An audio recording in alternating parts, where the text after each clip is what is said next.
Hey, this is Liz Berg for Smarts and Entertainment. If this is your first time watching this channel, welcome and thank you for being here. I'm a professional musical performer, teacher, composer who has taught courses in the history of rock and roll and songwriting. I'm also a Grammy voter.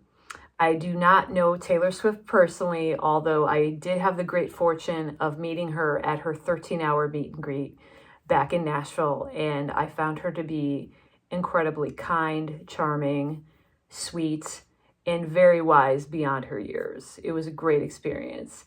I have been following her whole career since the beginning. I really think that Taylor Swift has outdone herself on this latest album, The Tortured Poets Department / Anthology, and I know there has been a lot of coverage of this album, insights, and analysis that have been widely discussed, and I still think that there's so much more to unpack. So I wanted to take the opportunity to dive a little bit deeper into this album and talk about some of the things that I don't think have been covered or mentioned as much. And I hate it here. Taylor Swift specifically names the 1830s as the decade she would most like to go back to in a game that she played with her friends. A lot has been discussed about that particular line, but what I think is overlooked is that it is so clearly, obviously referencing the art of the 1830s. She is not talking about any kind of political situation or sociological situation that involves oppression or racial injustice. In 1837, The Little Mermaid came out, which is referenced on But Daddy, I Love Him. The other main reference in But Daddy, I Love Him that I think gets very overlooked is the film, How the West Was Won, which specifically details events that happened starting in the 1830s. We also know that 1830 was the year that Emily Dickinson was born, and that era was the era of most of her favorite romantic poets that she quotes quite often, such as Samuel Coleridge. So I think some of the chatter about the other nonsense is simply disingenuous to her. LOML, have you ever noticed upon listening to the ending of that song that you feel like it ended rather abruptly, like you're left hanging in an awkward way? Well, there's this nerdy little thing that she did. It's called a fermata, which is a musical term for holding a note longer than its natural duration. Every time I hear that at the end of the song, it perfectly sums up and encapsulates what kind of happened in the relationship that she references on that song. That it makes you feel like something is unresolved or it is hanging out there. Rolling Stone magazine pointed out the fact that Dylan Thomas, the famous poet who is referenced on the title track of the album, went to the White Horse Tavern of all places on the night that he passed away. How crazy is that? But you want to know something that's even crazier? Do you know the names of Dylan Thomas's parents? They were named Jack and Florence. How crazy is that? Now, in a call to action to the incredibly intelligent Swifties who may be watching this, I am interested and fascinated and also confused about the role of Florence Welch. I believe that there is something possibly linking her to Maddie that maybe hasn't quite been fully explored. I know that there is evidence of Taylor and Florence possibly being at a 1975 concert together. I know that she also, on an earlier album, talked about being shipwrecked, and Ship to Wreck is also a very famous Florence Welch song. So I feel like there's some Florence Welch coding in Taylor's music. I also am really curious about Taylor Swift referencing the words cosmic love in her music, when that is another Florence very popular song. And also the fact that when Taylor references Maddie specifically, there's all this terminology about spaceships and the moon and things of that nature. I'm wondering if maybe somehow she played a role in their connection together. Were they talking about her lyrics? And so Taylor possibly maybe coded him with that type of terminology. I'm just kind of confounded by the whole thing. It's very fascinating to me.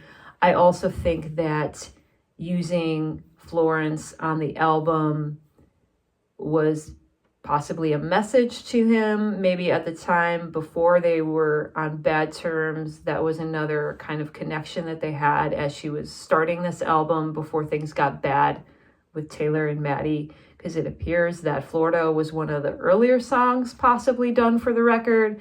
So I'm just curious about the role of Florence and Maddie and Taylor. Does anybody have any insight on this connection? If you do, let me know in the comments. I'm very curious about it.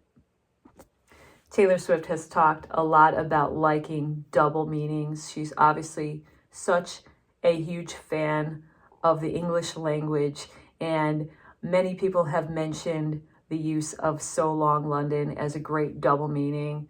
However, also on this album, I don't think it's been talked about as much, the manuscript as the man you write, or loss of my life, losing a person, but losing one's own life, as in dying, or also fortnight, mentioning not only a 2-week period of time, but the fact that Maddie loved forts and sleeping in them as a fortnight.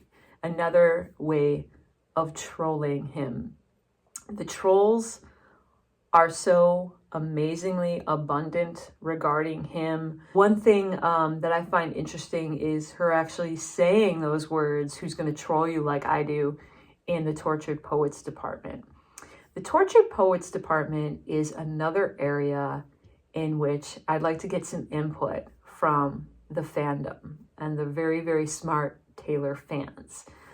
I find that song to be so overly boy geniusly coded. Everybody believes that Lucy is Lucy of Boy Genius, but there are also a couple references that I believe are to Phoebe Bridgers.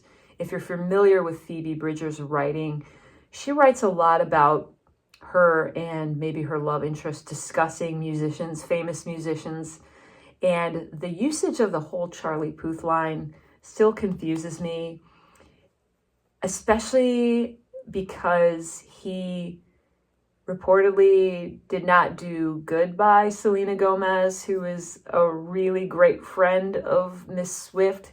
So I'm wondering, A, is there more to the Boy Genius story in that song? And is the Charlie Puth line actually taking a dig at him? I'm curious as to what you have to say about that. Upon hearing the line, "I know Aristotle," for the first time in So High School, I thought it was kind of a cute, funny throwaway line.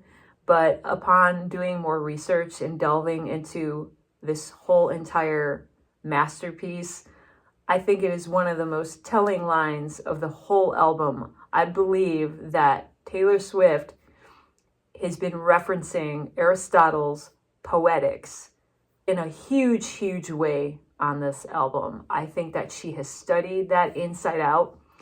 I think something that has not been discussed enough, and what also might lead you to where we think Taylor Swift is going in the near future, is the fact that she's recently become a director.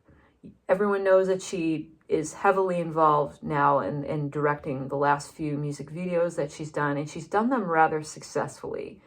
I think Aristotle's poetics covers so many elements to creating a great narrative and a great tragedy, and it details some elements in really specific detail. The character development, the plot, the diction of the characters, the causality, and also the catharsis.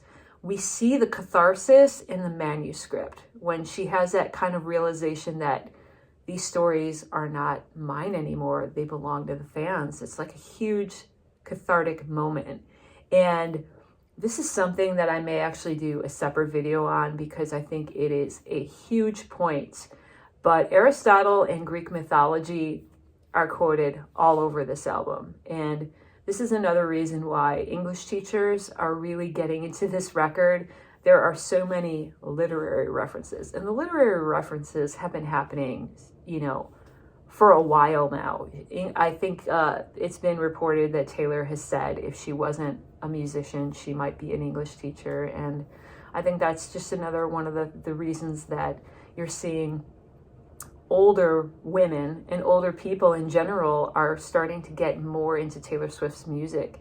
She's bringing out these great references, and there's been quite a maturity in her writing and the way that she's crafting these songs. In Aristotle's Poetics, he also, while talking about diction, makes a really strong point about making it very clear who the heroes and the villains are. And that speech is such a vital part of what's happening. Now, on this record, Taylor is doing a lot of quoting of the men who are referenced on this album. And I think what's kind of fun is when you look at when she talks about jokes on this album specifically, the difference between Travis's jokes and the differences between Maddie's jokes. Maddie's jokes are crude and lewd and almost vulgar and embarrassing. And Travis's jokes are fun and humorous, and they're done in such a way that they're clever.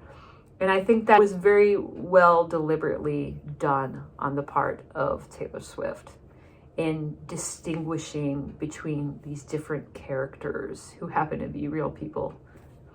I think it's important to note that both track 5s on Tortured Poets and Anthology are very obvious Joe songs. I think that tells you a lot about how she views him and that relationship, and that is truly the more important one in her life, looking backwards. I think she really wanted to make a point of that by doing that, even though some of the Maddie songs were not only brilliantly written, but beautiful, gorgeous, and incredibly vulnerable and incredibly sad. Numerology is a big deal to Taylor Swift, as we know. I think it's also fitting that when you add up Travis Kelce's number, it equals track 15, The Alchemy. Now, the alchemy is also something that Aristotle has talked about in quite detail. So I think it's very, very important to note that when talking about Aristotle, she's referencing Travis specifically. Another huge distinction that Taylor Swift makes on this album in regards to the men in her life is the factor of youth. Youth is a theme that is discussed on many of these songs. What's fascinating to me is when she references youth in regards to Travis in So High School, that the elements of the youth that she's referencing are the really fun and exciting elements of youthful exuberance, such as the making out in a house with other people, how exciting that is, and just the playful nature of that those are the good elements of youth. When she references Joe, she actually says, I gave away so much of my youth for free, and she's upset about that. And then also youth in regards to Maddie, she's describing him many times in a very immature way. And so there's a very clear distinction that she's making between these men. When I was listening to Clara Bow the other day, I had this realization of this kind of telling somebody what they want to hear from the music industry, telling these different starlets these lies or these embellishments to tell them what they want to hear, to kind of get what they want out of it.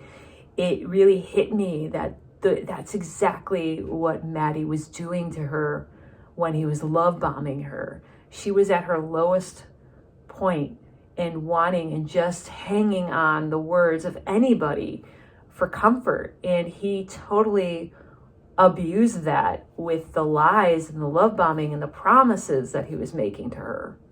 Also, again, with the trolling, mentioned Stevie Nicks in 75 as in 1975, Maddie's band. Again, epic trolling on her part. Aristotle also talked about imitation and mimicking, and there's a lot of imitation and mimicking going on. Speaking of the promises being made by Mr. Healy, in June of 2024, an unnamed friend of Maddie Healy had an interview with Us Weekly in which he said that Maddie was taken aback by some of the content on this album, specifically relating to him making the promise of marriage or talking, quote, cradles. So my argument regarding that is, if the song was not actually in fact about Maddie, why would he be even talking about it or having his friends talk about it publicly? LOML is one of my favorite songs on the whole album. That's why I've mentioned it a couple times. It's kind of fresh in my head. But I think it's interesting. There's still people debating who the songs are about. And I think LOML is very clear who that song is about. I'm surprised that people have not mentioned that interview. And the other one that also seems to clear up a misconception or maybe a running fight or disagreement about identity is there was also an interview in June of 2024 with Joe that has not been mentioned much at all, in which he has said in the interview he has never gone to the pub called the Black Dog. So I think that sheds a lot of light. I think those are two of the songs that people think could have been about either man or even composite of both men. But I think the fact that Joe himself said the Black Dog is a place he's never stepped foot into is very interesting. I know it's been mentioned publicly, but not enough as far as I'm concerned, is just the brilliance of calling the song The Smallest Man Who Ever Lived, talking about Maddie Healy being in a Jehovah's Witness suit, and the fact that Jehovah's Witnesses have a book called The Greatest Man Who Ever Lived, and she titled her song The Smallest Man Who Ever Lived. I just think that is awesome. Thanks so much for watching. Feel free to leave me a comment about your favorite Taylor Swift moments on this album, or facts that you think have been simply undervalued or underappreciated. Feel free to like and subscribe to this page for more musical content. Thank you very much.